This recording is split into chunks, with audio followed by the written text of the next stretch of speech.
Ooh. Halloween's over. It's all over. It's done. It's done. We're live, though. Come on in, everybody. We see you out there. Got to change my Facebook around here real quick. Give me just a second. It's not quite as early here as it is there. No. But it's still early.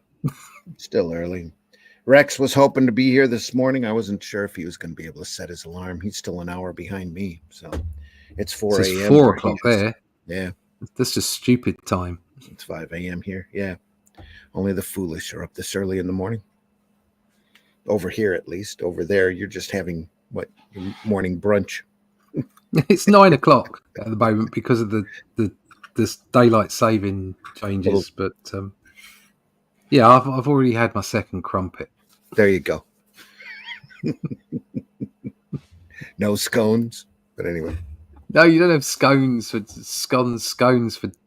your breakfast. No. Oh, okay. You have crumpets. It's not breakfast food, just crumpets. No. Over here, it's biscuits. So. Biscuits, yeah. Biscuits. Well, your biscuits are different than our biscuits. Much different. Biscuits and our gravy. Biscuits. Yeah, you dip our biscuits in tea. Yeah, there you Yours go. Are covered in gravy. Covered in white sausage gravy that everybody else thinks is gross until they take a bite of it. And then they go, oh, that stuff's pretty good. Yeah. I'll be all right. Thanks. Oh, if you haven't tried, you need to come over here. We'll set you up with a real breakfast. Fried green tomatoes like they have in the South. Oh, yeah, I fancy that. Yeah. They have the wife's father. My father-in-law comes from Georgia, southern Georgia. And they have a big farmer's breakfast. We went down there for a week one time and got fed their breakfast. And holy crap, you're waddling out of the kitchen, eggs and toast and biscuits and gravy and fried green tomatoes and yum. It was just insanity. I mean, great. huge. Well, they feed the farmers a lot there so that they can work in the fields for the rest of the day. Yeah. Come on in, folks. We see you out there. It's time for Comics by Night. Let's get this show on the road. We got some great Moebius to take a look at today. Yeah. Fantastic stuff. You're going to love this. And especially if you're not very familiar with a lot of Moebius's work, this is some prime stuff, folks. It's going to be good. Here we go.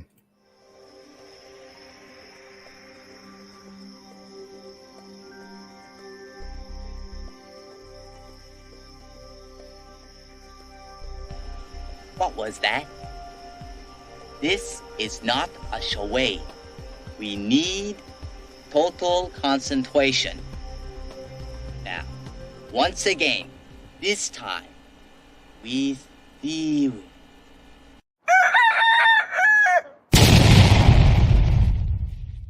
Let's talk about buttered sausage.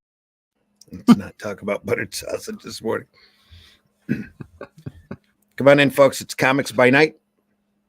I'm your host, Randy Zimmerman. You can find most of my work over at aerocomics.store, at least most of my comic work. So where you'll find such books as Herobot Zero over there, aerocomics.store. Nice, fun book about a little robot who defends his city from large monsters. Paragon, great superhero story. Calico, a fun fantasy tale. And even The Fool is over there and available right now, as it is over at Fund My Comic. And though we've closed out the campaign for the Atlantean One, we're still going to leave it open for a few latecomers before we put the print files to the printer. So you have another couple days over at fundmycomic.com. Go look at Atlantean One.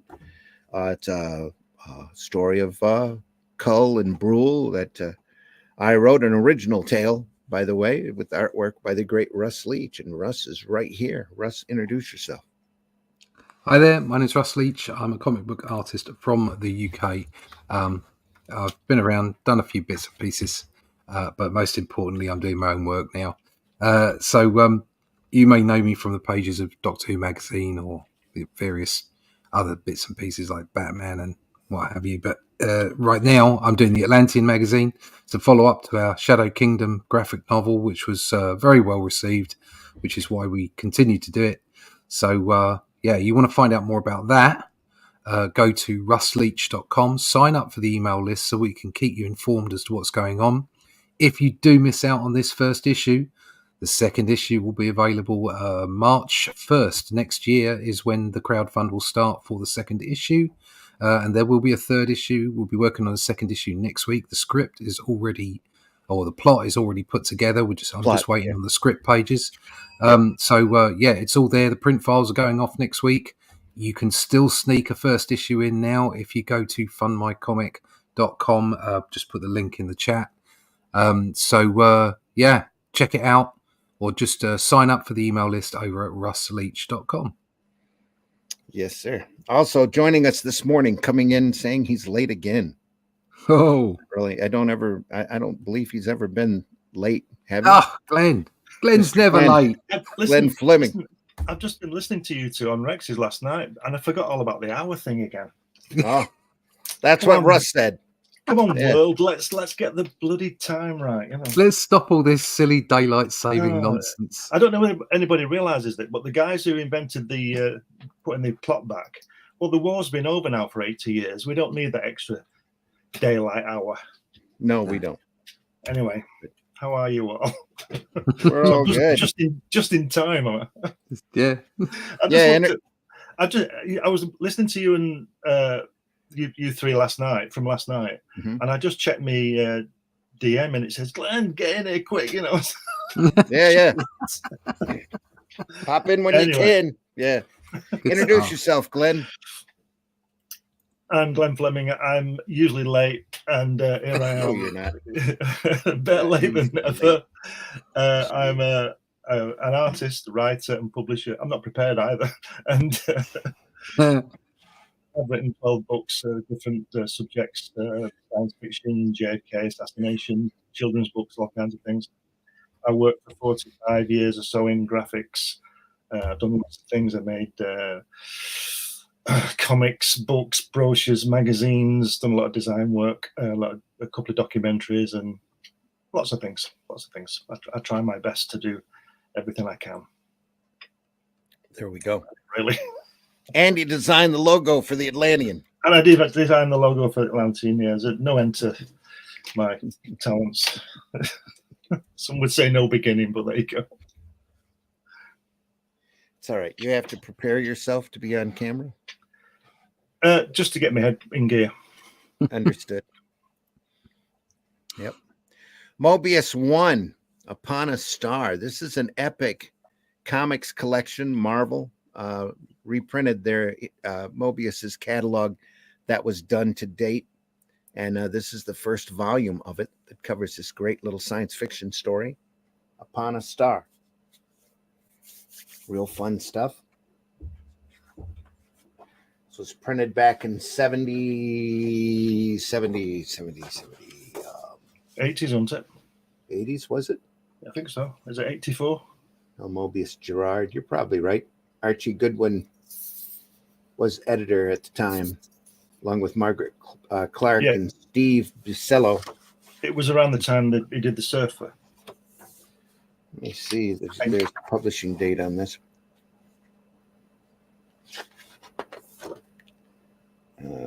Looking. I should have looked beforehand. Sorry, folks. 83. Yes, you're right.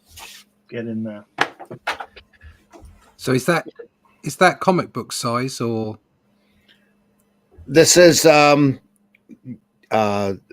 size that you were looking at, the Conan Rogue. Oh, right. Okay. So it's kind of magazine size. It's trade paperback size. Yeah. About the size of the Marvel graphic novels that they printed. Right. Okay. Yeah. Beautifully done volume. Very respectful to the work. Just beautiful stuff. Gorgeous stuff. So I think you'd really have to try hard to mess this up, wouldn't you? Yeah, pretty hard. And I think Moebius has been printed by many different companies. They are trying hard. Yeah. Yeah. Pretty sure he did this himself, all on his Really? own. Moebius, yeah. All the colour? Yeah, I thought he did. Right, okay. Let me check. I'm not sure he colours it. A lot of his stuff, actually, I found this out. Very sort of disappointing. There you go. Moebius and Claudine Giraud colours. Yeah. Robin Rosterman, consulting editors. Yeah, Moebius and Claudine Giraud. That might be his wife. Bill Felix was the letterer. Moebius, Claudine, yeah, Girard. Yeah, probably. Just looks Just like I love his colors though. Yeah. Moebius is just solid work. Maybe it's just this first page. I'm just not keen. Really? Wow. Yeah. Okay. It picks up. Yeah, I prefer that. Yeah, you can see a lot of where Dave Gibbons is coming from, can't you? Especially on Watchmen with the square balloons, the what I call a European line. Yeah. I was thinking about this the other day, actually, about this European line thing. With regard to you, Russ, you draw more of an American style, don't you? I do, but I've been starting to play with my line weights more. Right. I mean, I'm not going to do it like this because I like to shade. Yeah.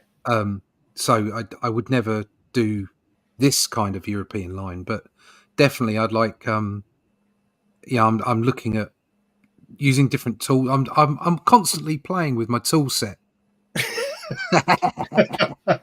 It makes you really tired and sends you blind. I'm constantly makes hair grow on your hands. Yeah, I'm constantly swapping in and out pens and brushes to see what effects I can get. Yeah, I do the same. And I've been consistently moving to a finer line over time, I think. Yeah, as we all do with age. Yes. Yeah. This wasn't a conscious thing, by the way, but somebody mentioned a while back. I think it was I've forgotten the name. Anyway, said that my artwork looked like Moebius because of the thin line. Yes, and I think I'd she's agree. right. Yeah. And there's a reason for that. There's a reason. I don't always draw like that, but the reason I drew Hatch like that was for the color. I was coloring it. I hand color it myself. But ordinarily, I would put all that cross hatching in as well. It depends what you're doing. As you're finding out, and as you know, obviously, that sounds a bit patronizing. I don't mean that. As you know, it depends how you're approaching it. And you're doing the Atlantean and like a John Buscema type of style, as I can see it.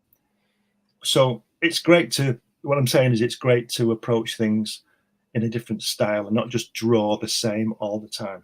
Exactly. No, I agree 100%. I find that with laying down the grey tones, I'm looking at the artwork differently, as in from the point where I touch the ink pen or the brush to the paper. Yeah. So where I might, for instance, in the Shadow Kingdom, I put quite a lot of rendering in. Right. And I've rode back a little bit on some of that and used the grey tones instead. Yeah. And it's made a difference to the way that I apply myself to the inks. And it'll change again in issue 2. I mean, obviously not drastically. It's still me. It's still the same. It's a development of that style. But definitely, I'll be looking at maybe some finer lines of those first lines that hit the paper and looking at doing slightly different things with the grey tones. Yeah. But it's all a development. It's so much fun. Well, yeah, it's great. And it's like we said about, I think with Jack Davis and people like that, when we were looking at the EC stuff, wasn't it a good move not to put them in colour? Yes. Yeah. Because we said, didn't we, there's some that were in colour, the way it blotted out all the detail of the line. Yep. So like I said, when I'm working on Hatch, especially Hatch, I will leave it open because I'm going to use the colour. When I do other things,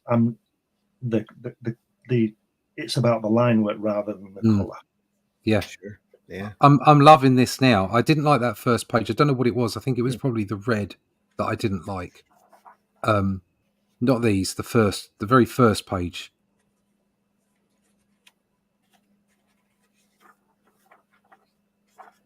I like not that. No. Next one. No, not that. No, I like that. That's great. I didn't like the red. Yeah. And the way that the white was, I don't know, I just didn't like that. But as soon as we moved on, I thought it was great. And those pages we were just at with the kid, here, and the flat colours, although it's probably done with a brush, isn't it? Yeah. It's done on the artwork.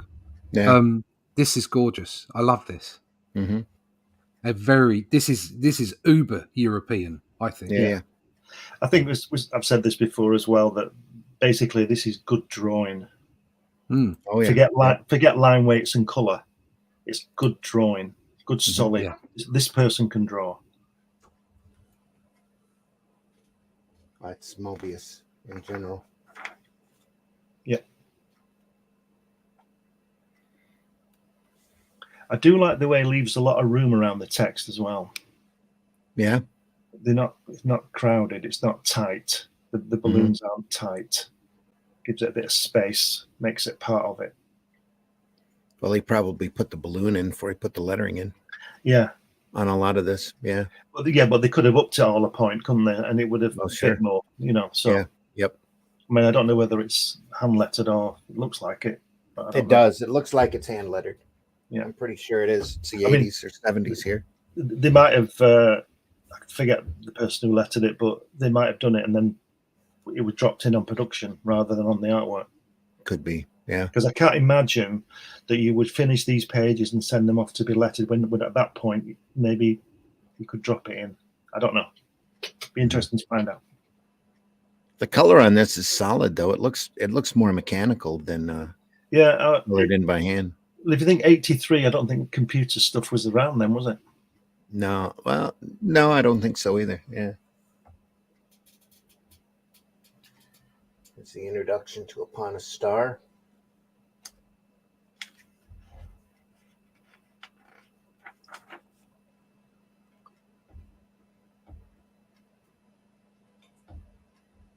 I mean, that first page there, the second panel with that dome, with the guy in the dome, that's just wonderful.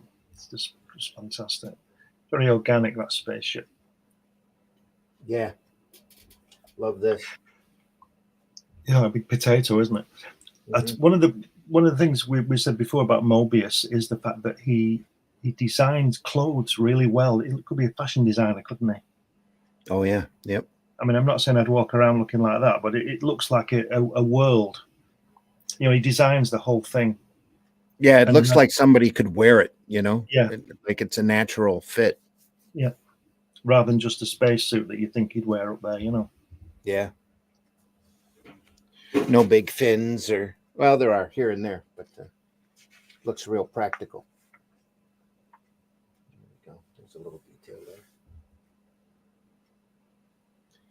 It's kind of fun, but I think the color gets in the way. Yeah, it's not working out too well, is it? Yeah. It still looks good, though. I just love the color sense on this. Yeah, I like the curves on that sort of Saturn planet type of thing. It's really well done. The curve on that, the cloud formations on it. Yeah. That spaceship again sitting on top of the panel, or the bottom of the panel, and it looks like it's alive, doesn't it? Yeah, like an insect, little spider.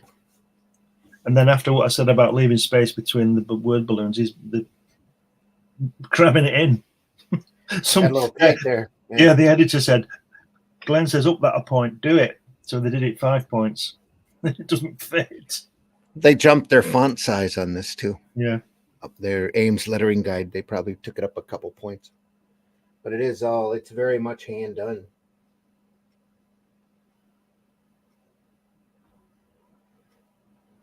There's a lot to be said for when you're lettering to use a round, nice round O on it. Sometimes you don't see that. You see kind of a flat look to it. And of course, all of these are translated into English, probably from French, right? Yeah, I think I'd say so, yeah. Yeah, that would probably explain the difference in lettering looks. Yeah. So I tell you, well, I don't think a lot of people notice, and I'll throw this in, maybe they do. But when you look at comic books, especially the ones that Kirby does, Stan Lee, those kind of people, You know, you're saying about the round O. Mhm. You've got many people don't to do this is to do with lettering. Many people don't seem to understand that there's a certain way of doing the lettering with the spacing, the kerning between each letter. Now, Mhm. when you've got that nice round O like this person does, an O is a very big letter, takes up a lot of space. So, with regard to dialogue, you've got to remember, you've got to take that into consideration. This is where I think Chris Claremont falls down, because he writes a book, and these letters all take up space. So you need Mhm. a minimum words. You know, you need to get your dialogue really down. And I think I read somewhere you never have never have more than 30 words in a balloon or something, or 15 or something. For that reason, because you could write. Chris Claremont writes a book and it's all lettered, and you can't see the artwork. Do you understand what I'm saying? You need Oh to yeah. Yeah. you need to trim down your dialogue with a reference in the back of your head to it being lettered as well as telling the story. And that's the talent and the genius behind it, to make it work within the minimum amount of words so it doesn't clog everything up. And yet still enough words to be able to move the story properly. Of course, yeah. Well, that's what I'm saying. That's the expertise of doing that. Yeah. Gotta accept the evidence. They've all vanished.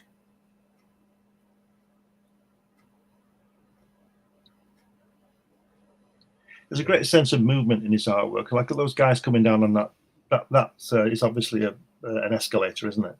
Mhm. And the way he's drawn the reflection on the tube, the white blobs on the tube, to me makes they're going up. Those lights are going up, and those guys are coming down. Right. Yeah. It's just great. It's fantastic work. Best of the best. Look at that. And he draws sort of real computers where Kirby doesn't. But both work. But those look like they're real, don't they? Those computer screens. Yeah. And display systems, they look real. Whereas when you look at Kirby stuff, you just think, wow. Or maybe Wally Wood, you know, they do really good computer stuff. Well, again, I think that's Moebius being practical and Kirby and Wood wanting to wow, you know, Yeah. or put in that wow factor, make it look really futuristic. Yeah, and Chris Moebius is drawing sort of reality, like we said about the clothes that they wear. These guys look they're dressed in a real way. Right. Sorry, I interrupted you there. Oh no, you're fine. So just Chris in the house, Red Dress Press. Nice to see you, Chris. Thanks for joining us. Looking at Moebius upon a star this morning.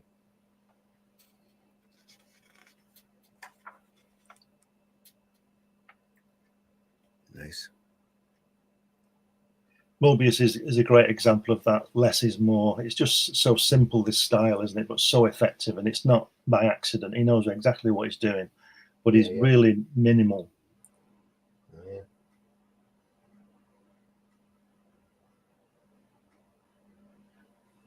It's nice. Graduated tone there. Retro rockets just burned out, but our trajectory is more or less okay. Get set at 10.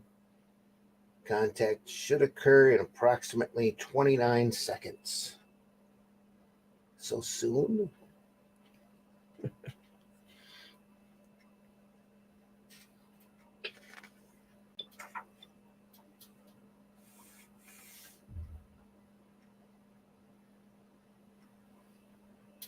It's an entire page to the landing there. Nice smoke. Yeah. Fantastic. Dust cloud. Yeah. And great the way he changes the angle as well in the last panel. To show it stopped, because on the others it looks like it's still moving, and then it is stopped. Pull that camera back a little farther. Yeah. Yeah, it's just great. Over and up. Yeah. I'll tell you what, with this minimalistic style and as good as he was, I bet he was knocking these pages out. Probably was. Yeah. If you look at the content of the page, like those two guys, their heads, there's nothing there. Mhm. Your eyebrows, eyes, a nose, and a mouth, and that's it. There's no cheeks, no cross hatching anywhere. Yeah. Straight on, pretty much straight on shots, just enough to get the point across. Yep. It's great.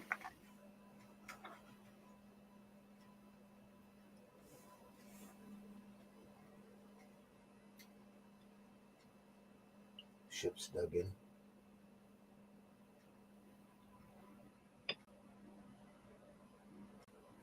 Not bad at all. Not bad, but flat.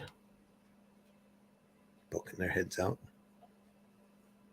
Like War of the Worlds, what is it? Moving, rotating, unscrewing. Mm-hmm. They came down in big cans. Yeah.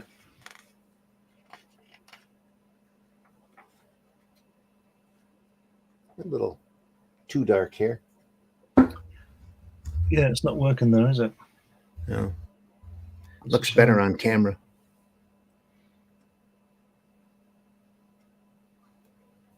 Do a lot of walking about Moebius characters, don't they?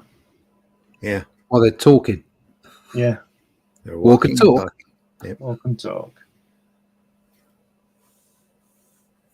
Chris is in the house. Yeah. All good. Glad you're here, Chris. Numbers are good this morning, folks. Hit that like button if you like Moebius. If you like the show. I got great numbers on one of the videos. I'm trying to remember which one it was. I'll go check. Yeah, let us know. We'll do more. I know. Anytime we show wood, we get good numbers. Yeah.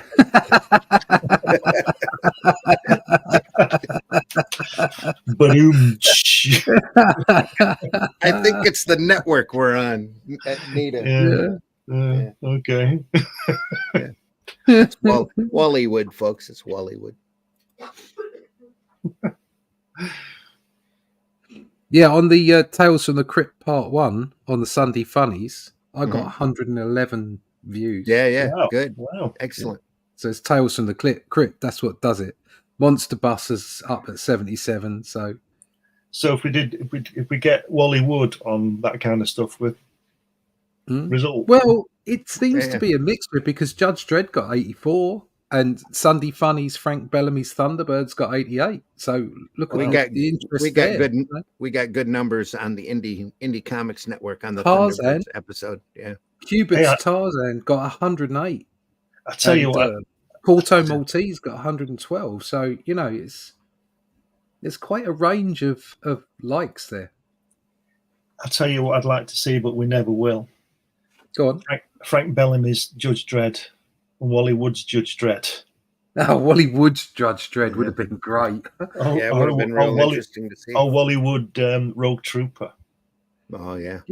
You know those awful AI 1950s trailers that are I've seen them. Yeah. They're brilliant.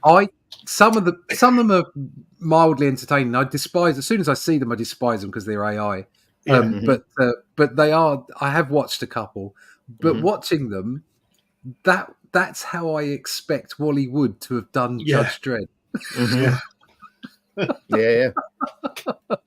It would have been brilliant, absolutely brilliant.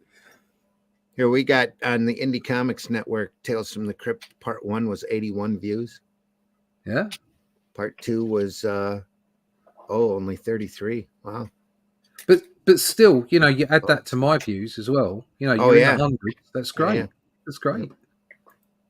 People are starting to see what we're doing, and what's more important is stuff like this is getting out to more people. Oh, that's why we do this, It's to show off great stuff like this.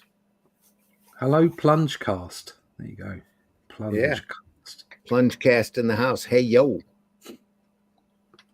Hey, yo, Plunge. Good evening. I wonder where in the world he is. Good evening, gentlemen. Where are you from, Plungecast? Or she, obviously. Or she, He or yeah. she, whatever.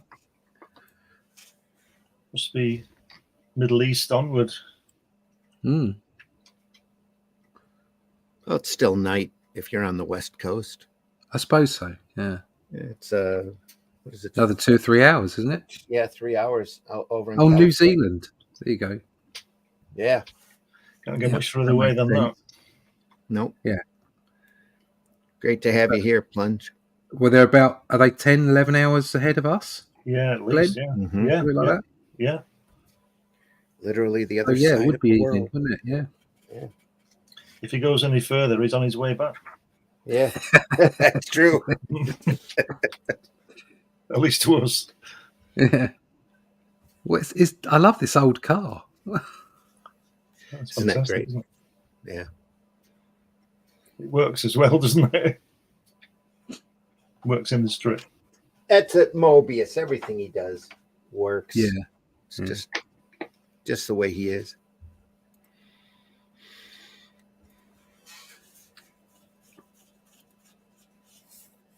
Yeah, how would you feel about looking at some foreign comics sometime? Because I've got some Italian Dylan Dog material, but I don't have it translated. It's in Italian.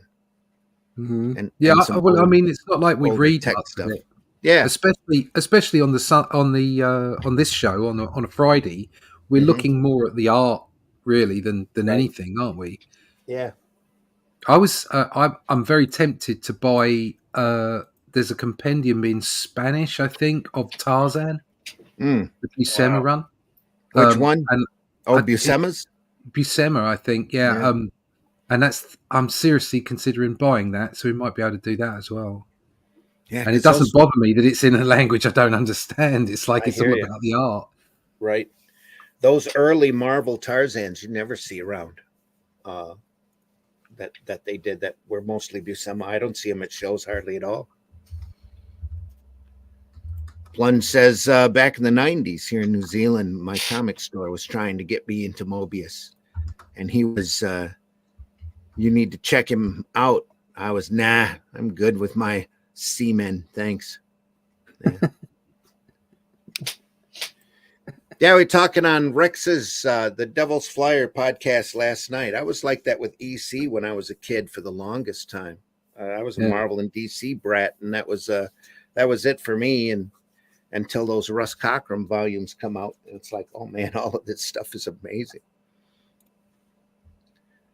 But yeah, the older you get, the more you get to appreciate this stuff, especially the more you work in it.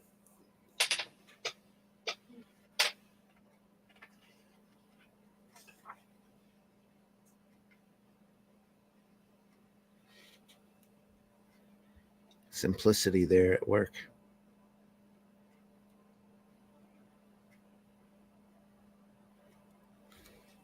Has he got a Rubik's Cube there? Or a Cosmic Cube? Cosmic Cube? On the second panel. Is that the first page, second panel? Oh, yeah. I think it's a dice, isn't it? Uh-huh. You hang it from the rearview mirror. It says X. This is X-Men, not Seamen. that comes with puberty. Yeah, that comes with puberty. Anyway. There we are. Look at that odd colour in there with that green sky and that sort of purpley maroon sand or whatever it is. It's really looks a bit muddy to me. Well, it's actually just a hair brighter off the computer screen, at least my computer screen, than it is on the actual work. Well, I think it's meant to be dusk, you know. Yeah. Nightfall there. I like those shadows that are cast in the second panel. Yeah. Really long shadows. Blames his keyboard. Damn new keyboard. Wrist brace fingers, LOL. Love his fifth.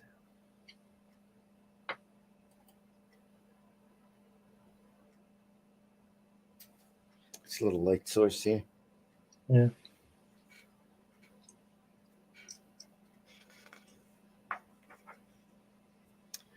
Blam.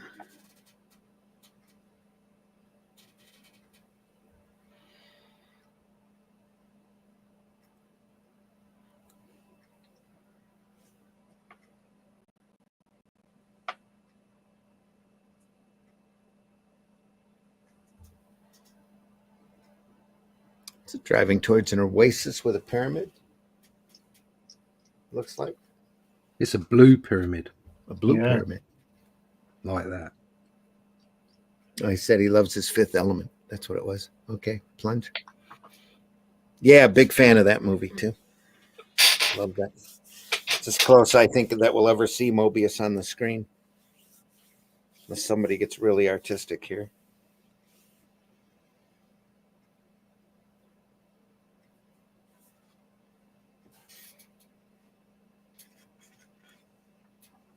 Adapts Arzak in a regular movie or something. I know they've been trying to get that off the ground for years.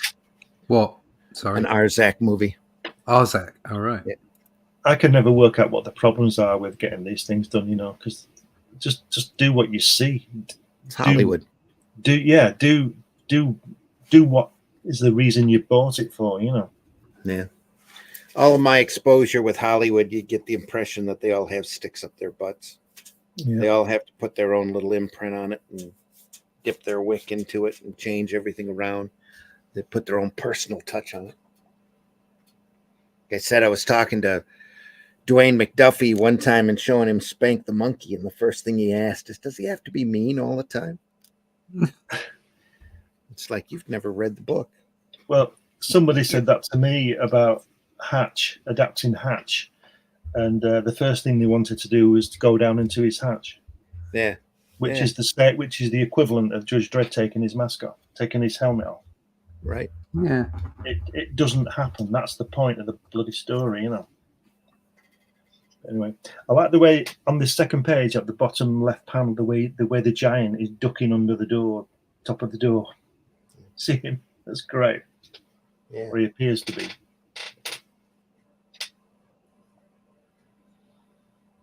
I was looking at the fact he's got his underwear on the outside of his suit. Oh, he's Superman. Yeah. Yellow pants. Nice.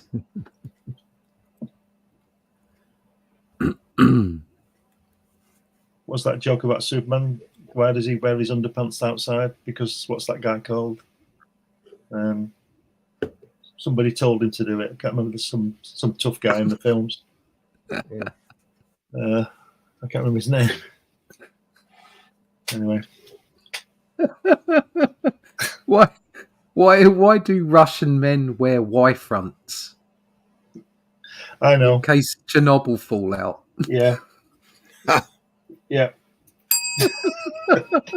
I heard it was that why should you never buy jeans from Russia? Oh, right, because Chernobyl Chernobyl fallout.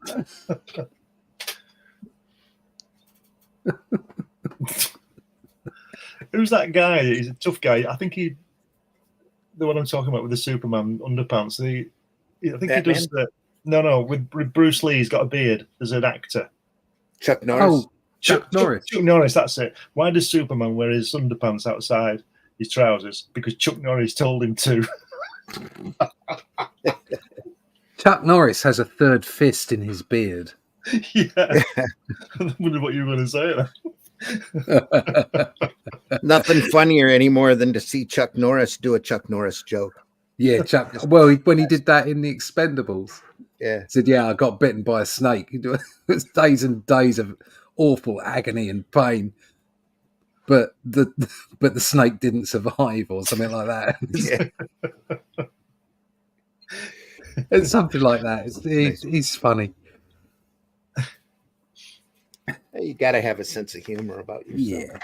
Yeah. I've seen some training videos from him. He's like 80 years old or something, and he's still whacking a bag really hard.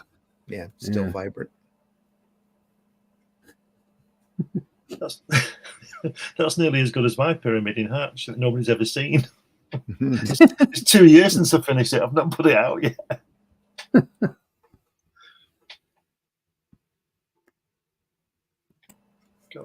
Some of the so like a lot of the stuff that I've seen from Moebius is more realistic than this.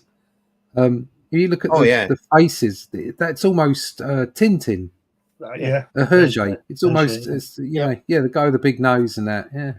Yeah. All depends on what the work, dictates. So we'll look at some of his blueberry material. That's night and day compared to this, but it's just unbelievably beautiful stuff. Yeah. Chris says the boogeyman checks under his bed for Chuck Norris at night. Yeah. That panel there, the second page, the landscape of the city, it was like Mega City 1, doesn't it? It does. Yeah.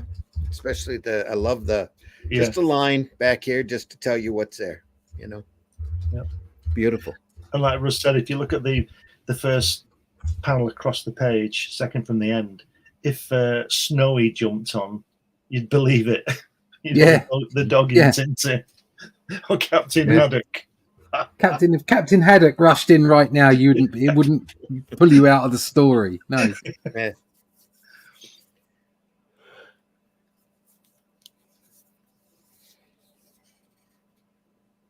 We could look at Hergé for months. Yeah, some of that is fantastic. Yeah, I've got just about all of it except for his 2 moonshot stories. Look at underneath the pyramid. See where the giant is on the first page, where the giant is going down, obviously going down. You can the posture of him going down that steep. Yeah, the lean back. Yeah, it is. It's amazing. Just so well drawn. Mm-hmm. Yeah, but if it said Hergé instead of Moebius at the end, you'd believe it. Yeah. Crazy face.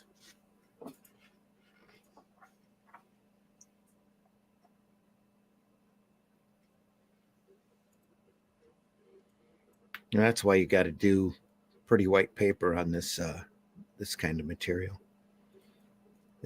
For shots like that. Just gorgeous. Very simple, but very gorgeous.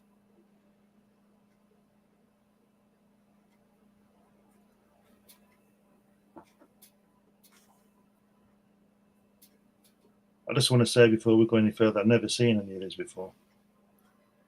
It's been a long time since I've looked at it. And had it here sitting on a shelf for a long time. Especially this story. It's blueberry stuff I've looked through quite a bit, but this material, and you don't see it very often anywhere. So that's why we like showing this stuff off. Look at that. Wow, look at that. Oh, it's a big diamond. Floating. He just walks into the pyramid. Dissolves into it. Yeah. It's a pyramid. Pyramid.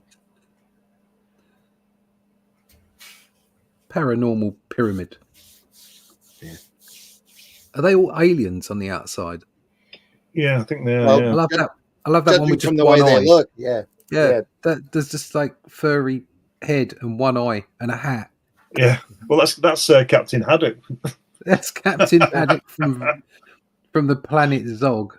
And then the guy to the left in yellow with a long beak, that's him off Star Wars. What's he called? He got under Jar Jar Blinks or whatever he's called. Misa Happy. He looks more like the aardvark from Pink Panther to me. Yeah. He could be from the first Star Wars, the spy that goes and tells them that Han Solo's in the dock. Little Greedo, No, not Greedo. No. There's this guy with goggles on and a really long snout. Yeah, I know. Okay. And he goes and tells the stormtroopers that Han Solo's in the dock and they come and fire on him. Yeah. He goes, and they say, "What is he talking about?" No idea. Let's go for a drink. What the hell is he talking about? Let's go for a drink. Lock him up. Lock him up. He's drunk. I saw Cube for 4 years. Come on, let's go for a pint. Oh, look, there's Han Solo. Do pew pew. Pew, pew. I'm sorry, you'll be dead.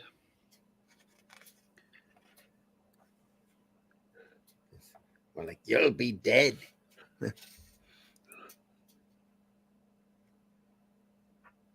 Remember seeing that for the first time, that cantina scene, how amazing that was. It's crazy good. And there's that big Sorry, debate now about is Han Solo a murderer? Who shoots first at the table? Does it really matter? Who cares? Does it matter? Does it matter? Yeah, who cares? It kind of does, because it sets up his character. Yeah. Oh, no, I saw a post today that apparently, what's his name died? The guy that painted the Star Wars. Greg poster. Hildebrandt. Yeah, that's the one. Yeah, last night. Yeah, yesterday. And I hadn't seen that poster in a long time, mm-hmm. and I just sat and stared at it, and I could kind of feel the way I felt when I was a kid. I hear you. Looking at that poster. So before I actually saw the film, looking at that poster and seeing the clips on Saturday morning TV that they were putting out saying this film's coming and it's going to change everything. And it did. And I got, you know, when you hear a piece of music or you smell something and it brings back a memory. And I was sat looking at that poster for about 5 minutes, sort of bathing in this memory, this essence of being a child again and seeing that poster when I was a kid. Just brilliant. Absolutely brilliant. I never got that over here. They just called it a good popcorn movie that was a lot of fun to sit through. So I went first show, first day, matinee, cut class at school. Luckily, I had my own car and just drove out and to our local theater. And there was a line there then. The theater was packed. And I'm like, well, you know, nobody's seen the movie yet in the area. It's the first time I'd ever gone to the cinema. Wow. Yeah. So my mum and dad took me. They hadn't been to the cinema in years. Wow. My mum and dad took me because I insisted on going, and it absolutely blew me away. And then after that, I saw Close Encounters. So I was only a young kid, and I saw Close Encounters, which was an absolutely brilliant film. And then to top it all off, The Cat from Outer Space from Disney. Which was there you are. God awful. I didn't see any of those posters or anything like that, but I went to see it, and I remember clearly I went on Saturday afternoon on my own down to Manchester to watch it, and I bought a bag of peanuts. And I remember just as it was coming on, I opened these peanuts, and I didn't eat any for about 15 minutes, especially after that the opening sequence with that space galactic. I did that with I was just looking. I just couldn't. I've got this handful of peanuts halfway to my mouth, as a film. And I just froze for 10 minutes, 15 minutes. Jaw drops to the floor. Yep. I did that with a large tub of popcorn because they said it was a great popcorn movie. So I bought a big tub of popcorn. Yeah. And as soon as that ship comes in from on top, I was just transfixed all the way through the film. Yeah. So the Death Star blows up and this guy jumps up behind me and screaming, pumping his fist, going, yeah, yeah. And I'm like, holy crap. And I look behind me and then I look down, there's a whole tub of popcorn just sitting there. Like, oh, that's great. Yeah, Plungecast says R.I.P. Greg. I wanted all his X-Men cards when I was collecting back in the 90s, but I only had wages leftovers for my comics and metal cassettes. But now I have a whole lot of them. Yeah. The Hildebrandt brothers, always impressed me that they had a style to their work that was very distinguishable from everybody else. They had kind of a feel to everything that they painted and touched. There was this amazed me. Yeah, it was this fantasy feel to it. And I think that's what's special about the Star Wars poster. Yeah, is that it's a hard science fiction film. I know it's got its roots in grim fairy tales and other bits and pieces. Okay, it's an amalgam, as it were, but it's hard science fiction. Yeah, and yet the poster has got this ethereal nature to it. It's like it's fantasy, and it's this wonderful mashup in the poster. The poster's fantastic. Well, I hate the fact that posters are rubbish now. Yeah. Oh, yeah. So much so. Films but I would think that poster and the Hildebrandts on it was a personal choice by Lucas because he was such a fan of Really? genre before he did the film. I think that he requested them specifically to do that poster. Well, that says everything, because obviously, like I was saying, the film has got fairy tale, aspects Oh, to it it. It's the does. hero's journey. It's got, the, like Greek myth in it. It's all kinds of stuff has gone in Yeah. to that film, including a whole bunch of comics. Has obviously gone into the creation of that film and that environment that Lucas set up. So the fact that he was keen on that style to represent the film, it's absolutely fits. And at that point, the Hildebrands had done an entire run of Lord of the Rings paintings as well. Right, okay. I've not seen them. They came dovetailed right in. It's beautiful work.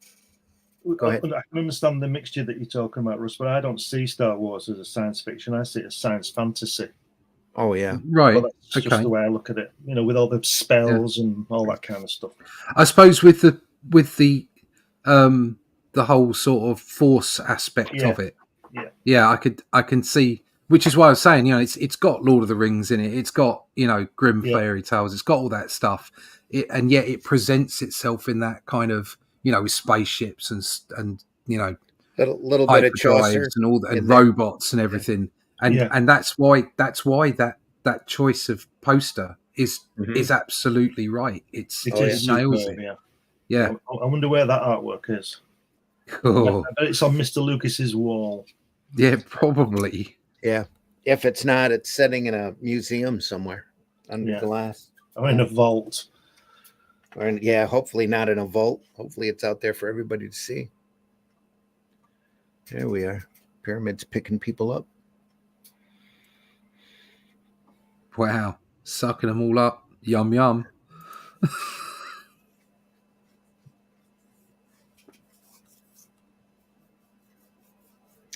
Yeah, I remember going to the bookstore and seeing the novelization and not, kicking myself for not picking it up before the movie even came out.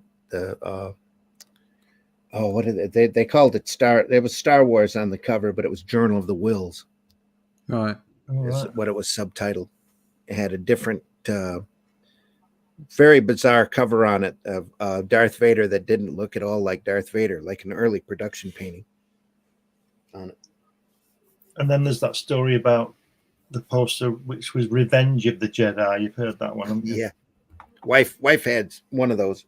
Oh, wow. For quite a while. Yeah. Wow. Doesn't Moebius do floating people very well? Does everything real well. Yeah.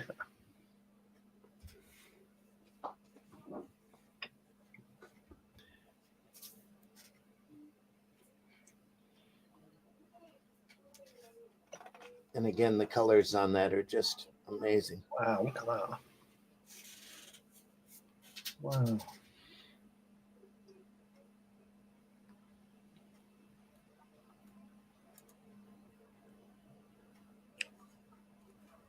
Well, he's not overdoing that, is he? No.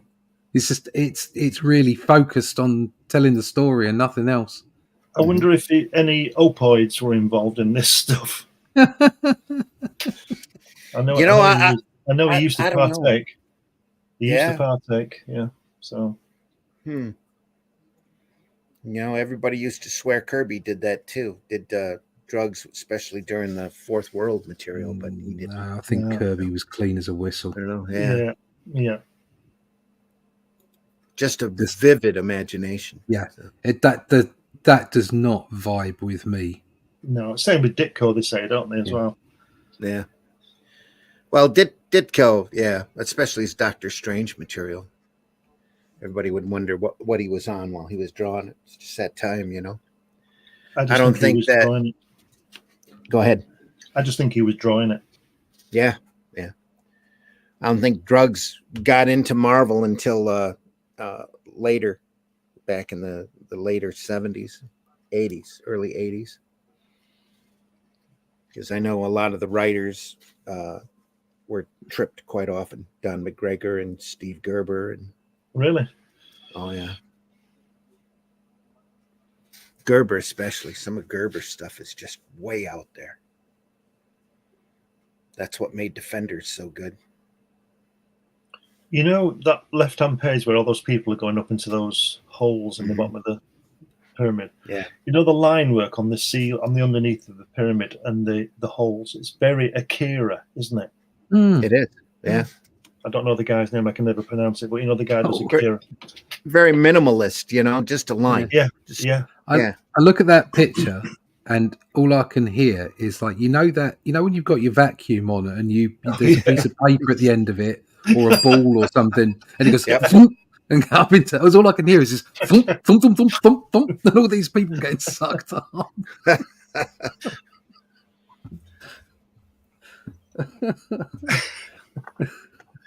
Oh, look, there's that kid that fell in the chocolate river. Yeah. Did he jump or was he pushed? Yeah. Stuck in a tube. Yeah. Hold on. What's Wonka gone on pushed here? him just to get him out of the way. It's turned into two Little things. ships, yeah. Yeah. So the pyramid is now. Can I go back to the previous page? Oh, I see. Right. So he's just like suddenly it's disappearing from inside it. Mm-hmm. It's changing, yeah. And it's turned into two ships. Okay. Yeah. Wow, that's bonkers. And they fly off. Oof. Yep. Great planet that at the end, isn't it? Look at that. Isn't that something? Love it.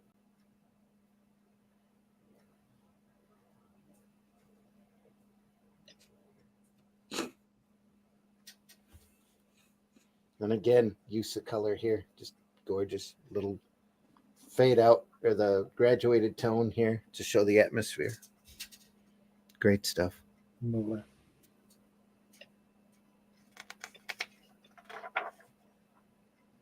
Wow, look at that.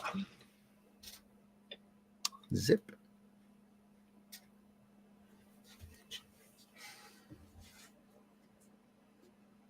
A little afterword by Moebius here.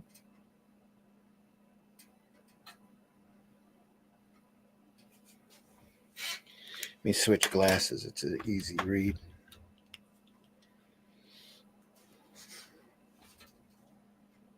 Moebius says, the simpler style that I used in Upon a Star is the result of something quite deliberate. At the time, I had decided to force myself to adopt more disciplined style so that the visual treatment of my stories could become simple and clean and clear. I was trying to fight one of my problems, which was to compensate for any imprecisions in my line work or for any impness in style by a sheer accumulation of details. My forcing myself to draw Upon a Star in a style as pure and simple as possible, I could no longer find refuge in an excess of details. I was obliged to work very hard on my lines and make each one count, because every true representation of anatomy, matter, and space or in shape could only be expressed enough can only be expressed through simple lines. This prevented me from over-accumulating the kind of endless and neurotic details which often help turn a relatively mediocre panel into something interesting. It is otherwise a fairly traditional and classical method. This approach enabled me to work relatively fast and yet forced me to perfect my line work. From that standpoint, except for certain panels which I think are only just average. I am rather pleased about Upon a Star, which I consider a success. Well, that's a humbling statement. That's Moebius. Yeah. For him to say that about his own work, you know, that he's trying really hard and that he effectively hides behind some detail sometimes. That's stunning. That's just fantastic. Yeah. And it's inspirational as well to other artists. Because you've got some great self-analysis there from someone who's, you know, top of the tree. Right. And like Glenn said, when he was doing this, he was working on when they were printing these, he was working on the Silver Surfer book. Yeah. Wow. Yeah, I wasn't that keen on his Silver Surfer. I thought the drawings were great, but the script was abominable. Yeah. It was Stan being Stan, you know. It really was. A lot of it was verbose and a little over the top, but that was part of the comic. That was part of the feel of the book. Well, that was that. I read somewhere that when Stanley asked Moebius to do it, Moebius said, "Yeah, where's the script?" He said, "Oh no, we don't work that way." Yeah, we don't work that way. Whatever that means. Well, it means he's lazy. No, not really. But that's just there was a certain way that they were used to working. The colouring in this is amazing. It's great, isn't it? Yeah. Look at so you've got that harsh shadow over the wing, but then look at the way each panel has got its own sort of set of secondary lighting. Yeah. Within the panels, there's like a gradient of colour. That's just wicked.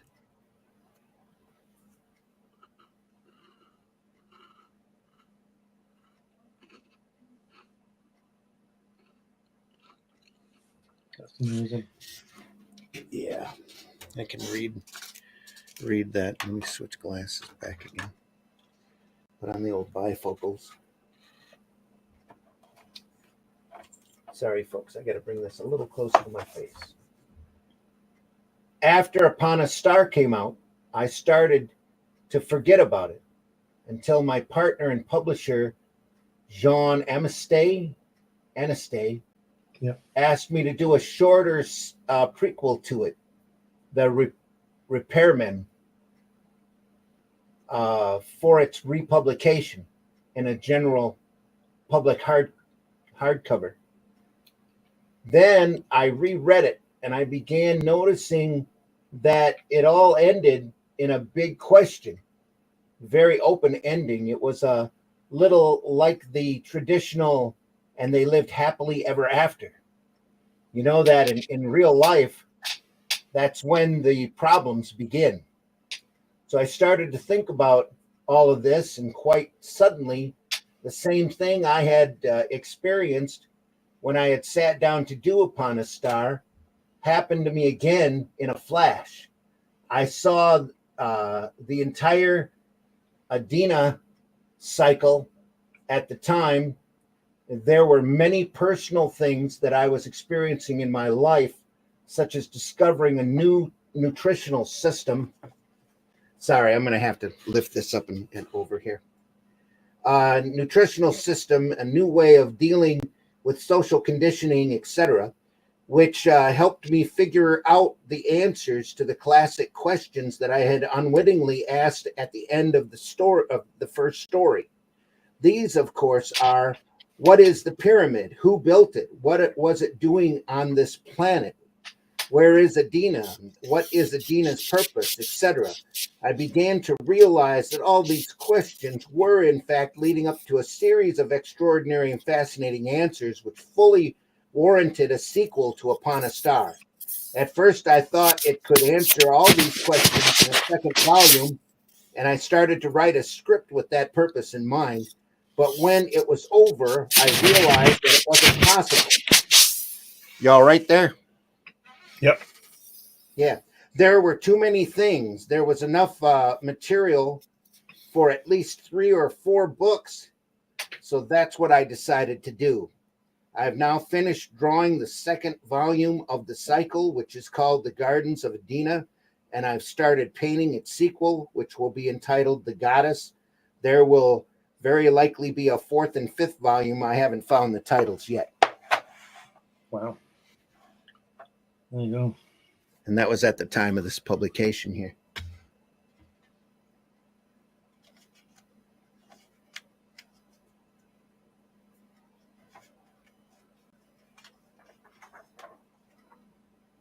There we go. Down there. A little bit more detail here. Yeah. Yeah, the coloring's changed, hasn't it? Yes, it has.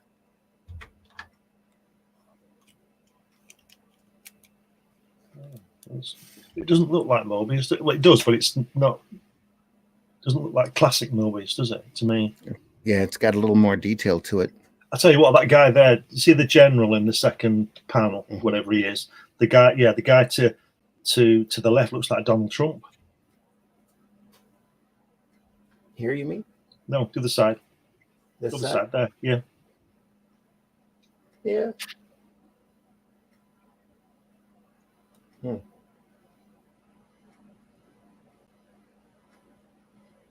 It's quite a bit of dialogue on this too, though. It looks totally Pretty different. slim. doesn't it? It does. It does, yeah. It's not as effective, is it? It's just suddenly become an ordinary comic to me. It doesn't stand out in any way. We'll keep going. Like the little It's like a blancmange. yeah. Blancmange. Looks like somebody squirted it out of a little cake thing. Frosting. They're multiple baked Alaskas. Yeah. Yeah. Or nipples. Or nipples. Yeah, he's drawn Atlantis there at the top. It's a lot more to explain. Yeah. Wow, it's like this should have been a book. Yeah, there's a lot of he's doing a lot of info dumping here. Hardcore. Yeah. And it's just not as interesting. Somebody must have said, right, like Chris Claremont. Never mind the drawing, that's irrelevant. Don McGregor. Yeah. Yeah. He's pretty wordy. Great work though, I have to say. Yeah. Look at that. Real short story. Oh, look at that. That's a lovely page. Ooh. Is that incoming egg going to destroy the Earth? Yeah. Oh no, it must be him. I tell you what, if that size hit if that was the Earth and that egg was that size, It'd turn it into molten. those people in the spaceships wouldn't be around either. No, that's right. Do you know what it is? It's Halloween and the Earth is getting egged. Yeah.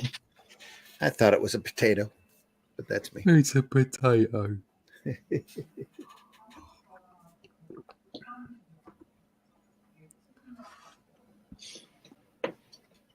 In communist Russia, potatoes are worth like gold. That's because you can make vodka out of them. Yeah. You can either eat it or drink it. It's the wonder food. I like potato. Yes. What more do you want? Something you can eat or drink. A celestial Venice. Suddenly we're back to Moebius again. Yeah, this is more like the first part. Yeah. Yeah. Now, if you wrote this today, when he says there, "Are you Tridian, keeper of the Venice?" He'd say, "I might be. Who wants to know?" Yeah. What's it to you? Who are you? Do one. Do one. Yeah. Who are you? Do one. I might be. I might know where he lives. Who wants to know? Give me 20 quid and I might tell you. So he says, I am. Much time has passed since the city received visitors from the land of Pelosi. I think personally he's just surprised to see only one person in the boat. That's right, yeah. And he's surprised to just see one person on the beach. Just before you turn, on the left, is that pencil, that drawing? On the left? I think it's a thin On line the- drawing. Yeah. Yeah, that's thin. That's thin line work here. Right. I can Lovely. probably lift that up just a little bit so that you can see it. Oh, it's bright. Oh yeah, look at that. Wow. Kind of the gray tone behind it kind of drowns it out a little. That coloring's not good, is it? You lose the seagulls for a moment. In here, yeah. Yeah. It's a bit dark. Mm-hmm. Oh, she's got. Oh, that but you get to hat on see again. the seagull though. There you go. Whoa. Yeah. Look at Hey. that chunky fella. Welcome Seagull back to arrows. Corto Maltese. Yeah. Yeah.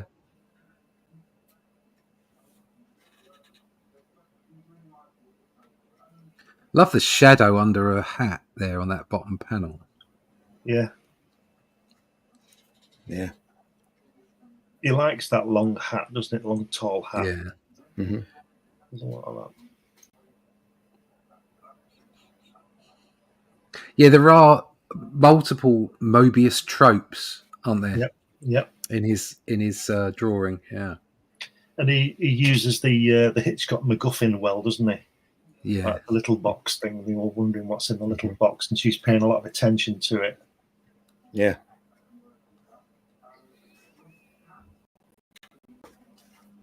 They do that panel there with the shadow. The guy with the Mohican. His people do tend to sort of stand around emotionless, don't they? Sometimes, You don't see people smiling in his comics, do you? They're always like they're a bit robotic.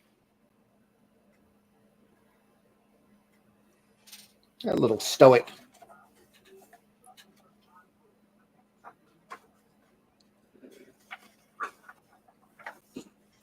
Oh, look at that. Some nice shots there. Look at that. Love that. I like that walking there or that top left where you just see his feet. Yeah. He's not scared of, afraid of not showing everything. No. Because I think if I'd have drawn that, I'd have been tempted to have him past that part. Exactly. Yeah. Yeah. And at the top as well, there's only one person on it. He's got a person under the bridge thing, then you've got the head, and then you've got somebody's feet. But it gives the impression of them all walking through, which is what you want. Yeah. Very true. Very good. Very good. And he also does. You're talking about tropes. He also does. He also likes big staircases like that, doesn't he? Where they're always walking up to some pyramid or something. Yeah. I think that's kind of like the secret, isn't it? Of it's making your reader follow you through the pages. Yeah. Because it's believable. Mm-hmm. Yeah. Not because it's believable as in look at what I'm seeing, it's photorealistic. Mm-hmm. But it's like it drags you, the story drags you along, it makes you read more. And that's what good script and art, sequential art, does when it does it well. Mm-hmm. And it doesn't have to be, it doesn't have to be Brian Bolland. It doesn't have to be Jim Lee. Okay, it doesn't have to be Buscema. It can just be simple lines. Just I have this this issue, like it's been going on in video games for a long time. The difference between visual fidelity and frame rate. Okay, Mm-hmm. so I am quite happy to play a game that doesn't have the highest visual fidelity. I don't want my video games, in fact, to look real, but I do want to be immersed. So I want a high frame rate, or a consistent frame rate, so that I'm never pulled out of the experience. And I think comics are the same thing. You want that consistent frame rate from the comic, which is effectively sort of the believability of the characters and the way that they move through the comic, and you being dragged through. So style is something that's in the eye of the beholder. That's where people like or dislike styles or whatever. But what's really important is the storytelling mechanic. Yeah. True. Yeah. That goes exactly back to what I said earlier about if he draws real fashion and real people. These people look very comfortable in these clothes. Yeah. And he creates the world. Yeah. Yeah. If you look on the right-hand page at the top, that spaceship thing, forget the tower bit. It's goats, isn't it? Goat spaceship on, Klaatu and all that stuff. Mm-hmm. Oh yeah, Shape yeah, the shape yeah. of it. It's got the classic flying saucer shape. It is. Yeah. Yeah, kind and as long as kind you're of a drawn temple. in, Yeah. like those bits, like where the three people are walking up the stairs or underneath that arch, or they're all three of them walking up the stairs on the right hand side there in silence. There's no words on that panel. It's a journey. You're following them on the journey. It's fabulous. Mm-hmm.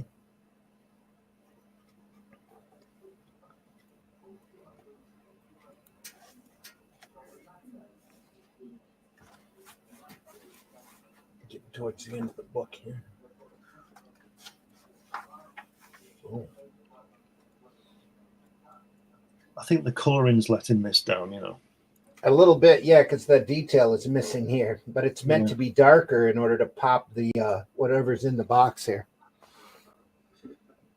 No words. None needed. No. Imagine if somebody else had dialogue in this. Oh. Don't let Stan get a hold of it. Yeah. Yeah, do you know, like there are times when I like a narrator. Yeah.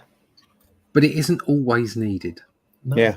Sometimes you can just be silent. I mean, that perfect example of, Nick Fury's Agent of S.H.I.E.L.D. where he climbs the tower. Yeah. Mm-hmm.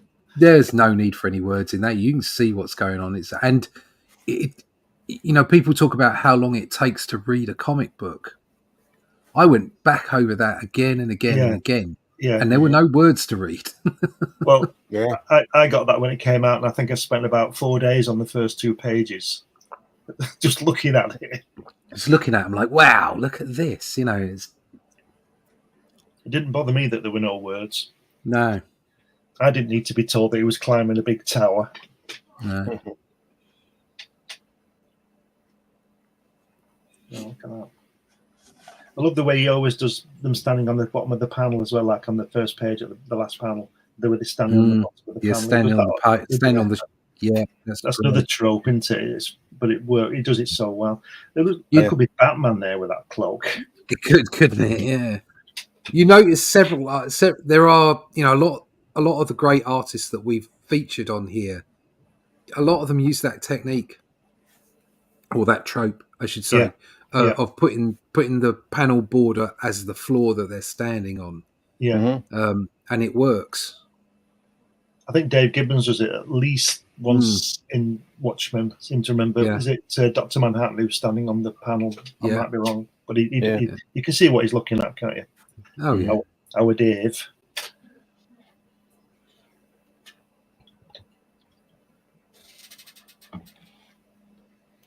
This panel, though, it does give you a worm's eye view shot, and it makes the box there seem all that more important. I'm just trying to work out that hand on the next page. Is that? It's a big statue. Right. Yeah. Oh yes, I can see it now. Yeah. It was that colouring that I couldn't see it to start with. It's very dark right in here. Very dark. Yeah. It's actually lighter on the computer, at least on my screen, than it is in the book. Very dark.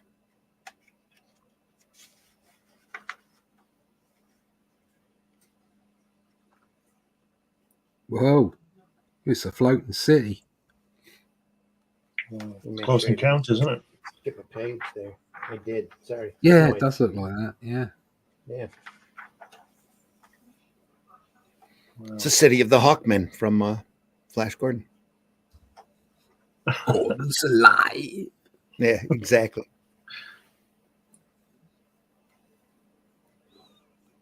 Bottom says there are at this time 127 active Venices. Over 5,000 have already sunk. 34 are endangered. Written and drawn in Venice, California, 18th of December, 1983. Finn. Oh.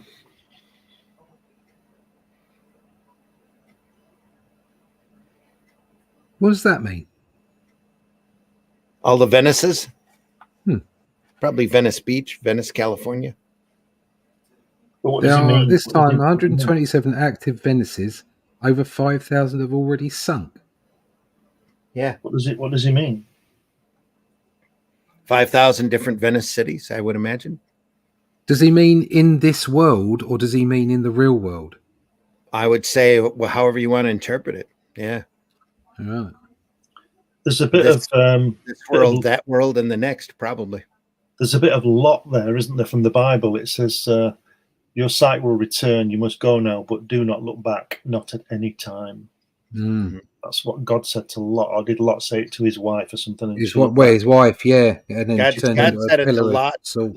Lot told his wife looked back anyway. Yeah, and she got killed by the nuclear blast, didn't she? It turned into a pillar of salt. Yeah. It's like that. That's what. Not a lot. That's what that means. It was a nuclear blast. Come on. Oh, not a lot.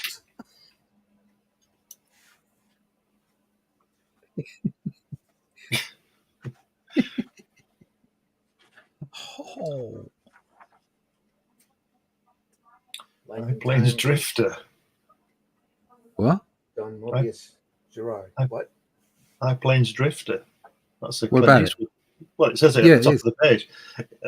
That's a Oh, I see. Right. Clint Eastwood film, isn't it? It is. Yeah, I like High Plains Drifter. It's Yeah, great. brilliant. Yeah. Star Watcher. Yeah. Yeah. Very But interesting movie. The remake wasn't too bad either. I I'm don't not think seeing they that. remade it. Yeah, they did. Yeah, Clint Eastwood remade a version of it where he was a clergyman. I can't remember what the name of it was called. High Plains Drifter 2. No, it I'm wasn't. sure it no. wasn't named that. No, yeah. The prequel. The early years. That movie stands the test of time, you know. Oh, it does. Yeah. Just it's one of those evergreen films that leave you bits of cinema. I mean, actual bits of cinema that leave you wondering. To me, the best Western of all time is Josie Wales. That's just It's been a long time since I've seen that movie. Yeah. I've got the goal, Pa.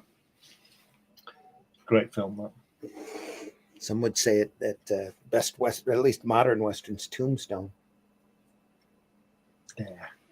And Val Kilmer. Nah, nothing he's in any good. Pale Rider. That was what it was called. Pale Rider. Okay. Pale Rider. It was a remake later on. I think it was in the 90s. Wow. It was good. Yeah, I mean, it wasn't High Plains Drifter, but it was good. That's what Chris says. Clergyman, High Plains Deacon, Pale Rider. In two of his most outstanding narration. Western flicks, Clint Eastwood manages to not only traverse the supernatural, but also colourfully illustrate his own growth as both a star and a filmmaker. In High Plains Drifter, he is a vengeful spirit looking to unleash the fires of hell itself.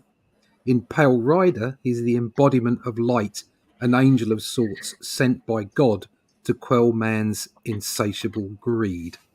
So they're similar. There's similar films, and I think it is a remake. But both films, in their own right, I enjoyed. So I'm gonna have to look those up now. Sit and watch them. Yeah. If you haven't seen Pale Rider, you should watch it. Definitely, and try not to think of High Plains Drifter whilst watching it.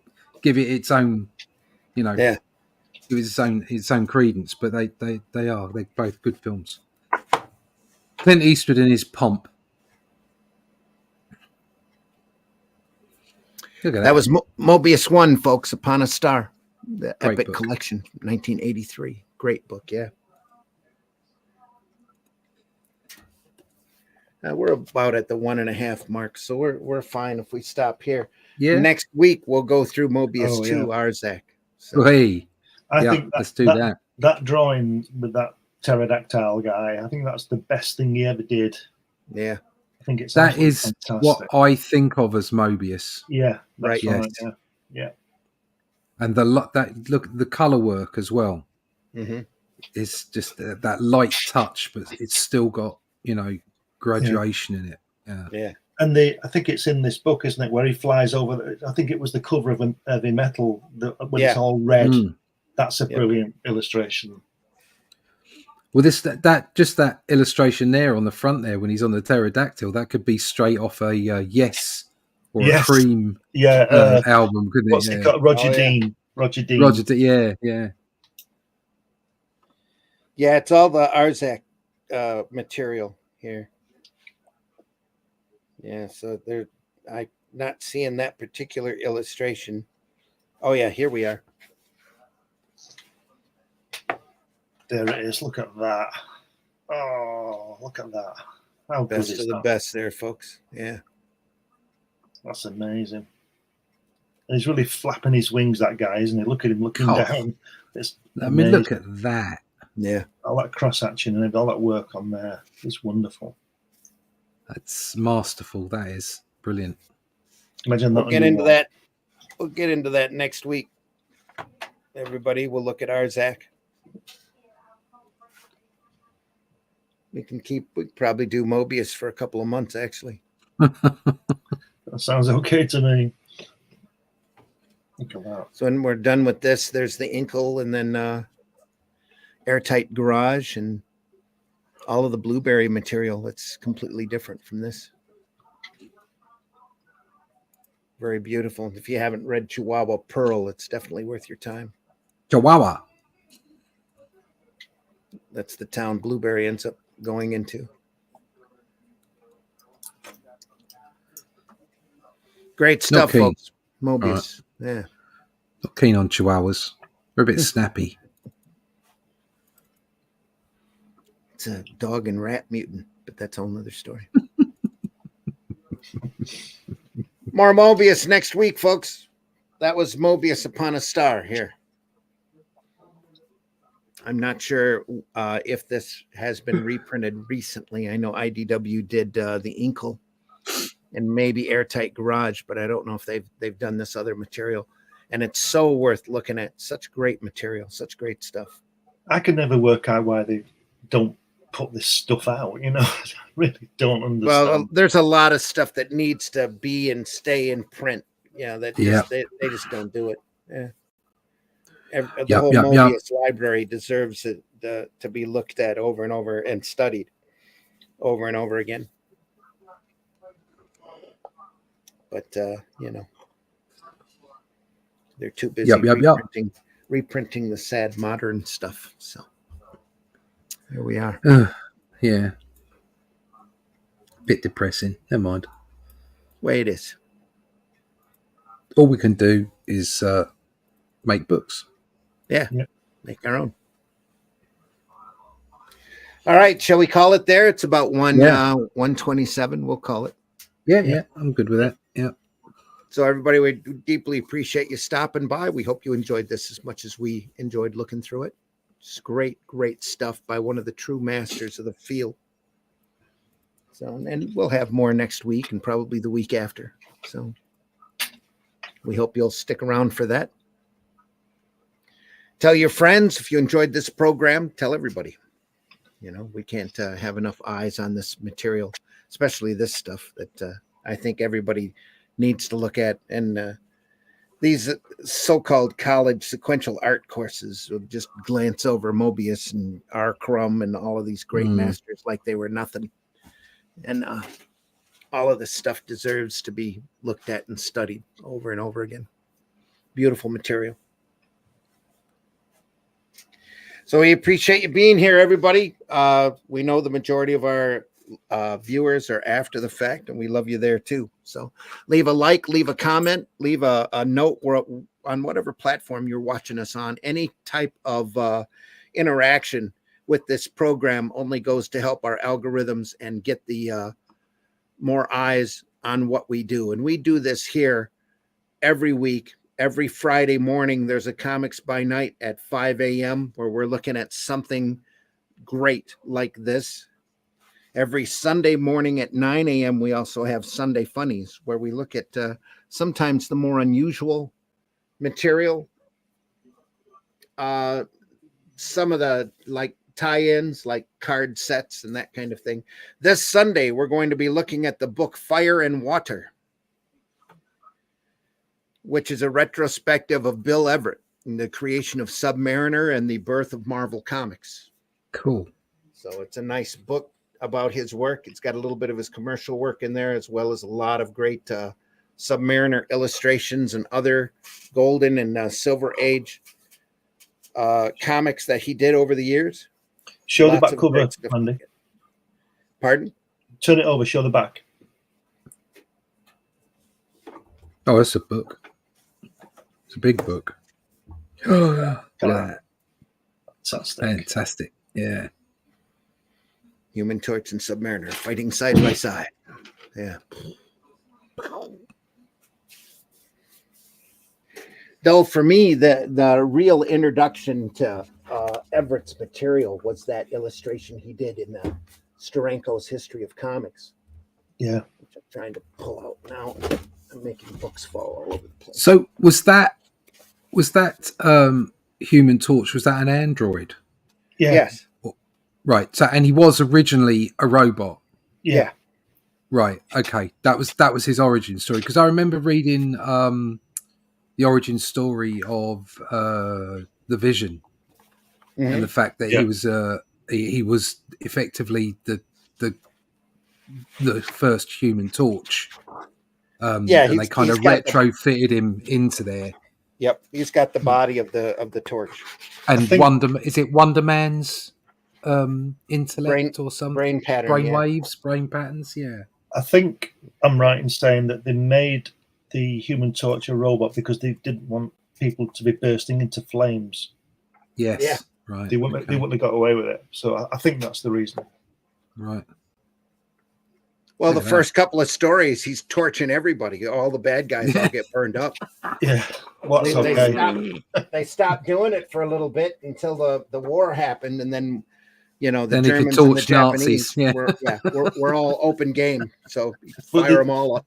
They took the torch out of the FF TV cartoon, didn't they, and put that stupid little robot thing in?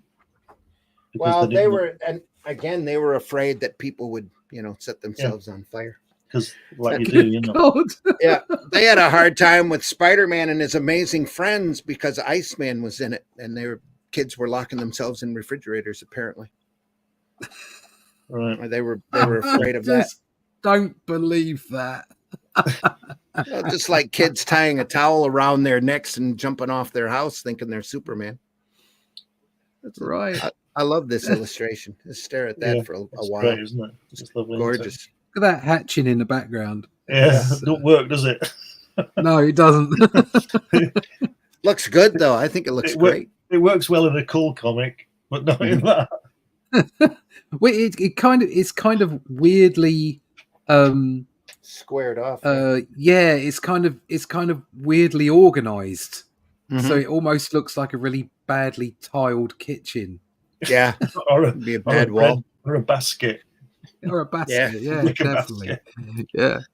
It's not appropriate, but the rest of the illustrations, look at that water. I love that. Yeah, look at that signature. We're taking 4 hours to do that. Yeah.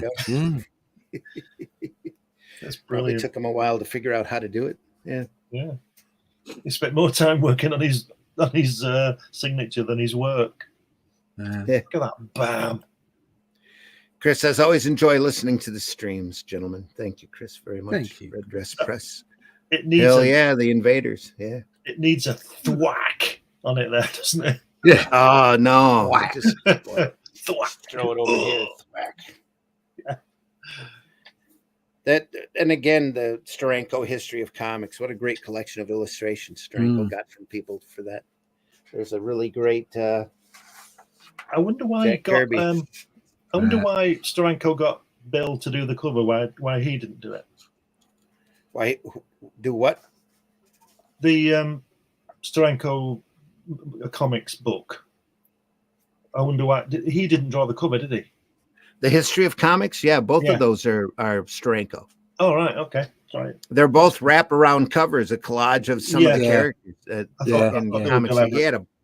I bet he had a blast doing both of those illustrations. I've got the second one. Stuff. Yeah, I've got both of them, but I've not looked at them for a long time. Unfortunately, the copy I have handy here doesn't have a cover on it because it's been so well read. But one of my computer systems, I have the fold out of the wraparound cover as my wallpaper. I stare at it all the time. It's just a beautiful piece of work. Chris says he's got both and he's got them signed. So. Oh, yeah, good for you. So I bought Steranko's History of Comics book back when I met him at Steel City. Yeah, 1 year. So happy to get those and get them signed. Yep. Nobody Steranko's like Steranko. He's great at his show. Just fantastic. Had him sign my sketchbook. It took him a half an hour because he was talking all the time. And just great stories. Great stuff. All right, folks. Deeply appreciate you being here. Glenn, if you can, you ready? Yes. Tell folks how they can find you. There you go. There it is. There it is. Yeah. That's number 2. That's number 2 there. The black one. Number 2. White one's number 1. That's not. All right, Beavis. Yeah, I have that as a wallpaper on one of my systems. Look at it all the time. And like everything else, it's fallen apart. Well, that just means it's well loved. Yeah. In fact, I've had these out for a few weeks now. I've got to read them again. Yeah, you have to flick through them now. I'd just like to offer no apology whatsoever for my juvenile behaviour. There you go. All right.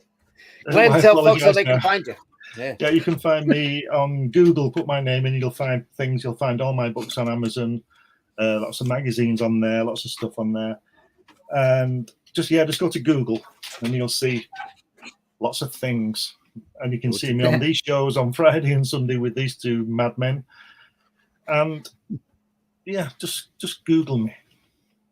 Google me. Better still, look him up on Amazon and buy some of his books. All my books are on Amazon and the magazines and everything. Lots of stuff. Russ, tell folks how they can find you. You can find me at russleach.com. Go check out the Atlantean one. We're in storefront mode because we're going to print next week, so we're leaving it open. A couple of people have said, "Oh, we've only just found out about the book. Can you leave it open?" Which we've done. So if you still haven't picked up a copy, go get it from the fundmycomic.com/the Atlantean one. That's the number 1. And here's a pin up from it. Just finished, so it's all done. It's all ready to go. It's going to print next week. We understand it's difficult out there. If you can't pick up the book now, issue 2 will be around the corner. March 1st next year, we'll be crowdfunding that. Again, it's pretty much a pre-order system. It will be done, and you'll be able to pick up issue 1 there as well if that's what's going to work for you. So there you go. So pen and ink, enjoying ourselves, having fun. She isn't, though, because there's some horrible slime things coming to get her. But there you go. If you want to see more of that kind of stuff, you love sword and sorcery, you like what I'm doing, you like what Arrow's doing, Randy and I are doing, pick up a copy of The Shadow Kingdom over on Amazon and find out all about that. Go to russleach.com, sign up for that email list. Thank you. You're muted, Randy. You're muted. We can't hear you, Randy. What's it done? Sorry, folks. I was moving my chair around and didn't want to interrupt you while you were talking, Russ. You can find just a few copies left of the Shadow Kingdom over at arrowcomics.store of the campaign version. The other editions that you're going to find over at Amazon, Barnes & Noble, Ingram, and Critical Blast won't quite be this. All the material will be in it, but it won't quite be this volume here that we offered in the campaign. Just like with Atlantean, when we come back and do other printings, there will be slight differences in the books. So if you can get in on Atlantean 1 and get the first edition, if you get anything from us through crowdfund, it will be a crowdfunded version. Mm-hmm. So anything that goes out to retail will be a different version. So you get something for backing us early. Thank you. And we do appreciate everybody that does back us very much so.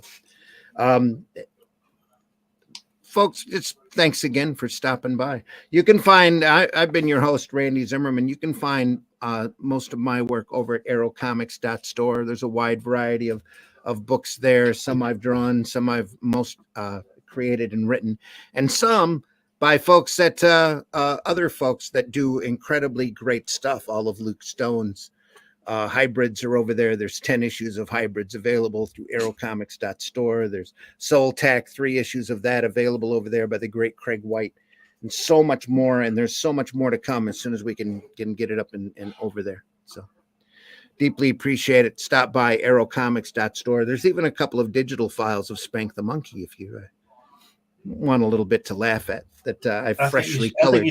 I think you should redo those and make him less aggressive. Yeah, does he have to be mad all the time? Yeah, exactly. Yep. Sorry, that was Spank the Monkey. In fact, comes with an audio version. Working one out. Okay. What you got to do, but Randy, what Spank could do could be nicer and go down Hatch's hatch. There you are. And cover all bases. As soon as I finish redoing Spank the Monkey on the comic market, I'm doing Spank the Monkey at the casinos. I have to. Spank the Monkey at the casinos. Yep. Well-researched article. It's like the second Spank the Monkey digital file over there is pretty much Spank the Monkey at the strip clubs. So drawn on location. Drawn, not quite on location, but drawn out of memory. Yeah. There's a few people there in that book that I know. Absolutely. Or knew, at least, I should say. Why? Those were some great days. But anyway, folks, thanks again for stopping by. Can't tell you how much we appreciate you. Buy alternative and independent comics, especially ours. Go over and visit fundmycomic.com. There's a lot of great campaigns over there, along with the Atlantean #1. Buy into that if you can. You won't regret it. I'm really happy with the story, and Russ is just knocking it out of the park with the artwork and Shadow Kingdom as well. You don't have to have a copy of Shadow Kingdom to enjoy Atlantean 1, but it'll just help enhance the background of some of the characters in the story if you have it. So please go and enjoy yourself. Read great comics. If you love comics, share comics, tell people you love comics. You don't have to be antisocial on the social platforms and hate everything and troll all the time. Should be talking positively as much as you can about this art form. Let folks know how great comics are. One of the best forms of communication that is available for folks is to express themselves. And we love it. We don't make any money doing these podcasts, but we just love showing this material off and talking about it and talking amongst ourselves about how great this material is. And if you go over and look for us, we're archived over at the Comic Book Black Belt YouTube channel, the Randy Zim YouTube channel. Please like and subscribe at both of those places if you can. And especially over at the Indie Comics Network YouTube channel. The Indie Comics Network carries a wide variety of programming. A lot of different folks, a lot of different things, getting odd, weird podcasts, as well as opinions and animation and all sorts of different programming there. The Indie Comics Network, go over and check them out. And go visit your local retailer when you get a chance. It's the weekend, and if you have a couple hours, go visit your local retailer and look at those boxes that might have a little dust on them, might be on the ground level. Those old black and white magazines, they have some great treasures hidden inside of those pages, and they're just waiting for you to discover them and be entertained by them. So go over there and visit your local retailer and help him keep his lights on. So that's all important. If you love comics, keep your retailer happy, patronize as often as possible, buy those crowdfund books, buy alternative and independent comics, especially ours. And we will see you on the next one.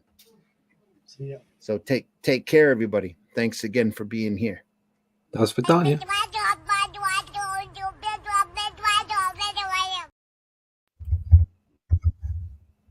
Oh, I hit it, didn't kick. Hey, everybody, we're all going to get laid.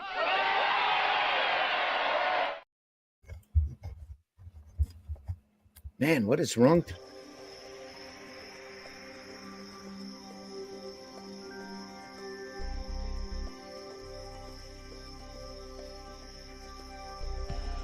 What was that? This is not a charade. We need total concentration. Now, once again, this time, with theory. Some men just want to watch the world burn. Can't nobody tell me nothing. How dare you? Get off my lawn.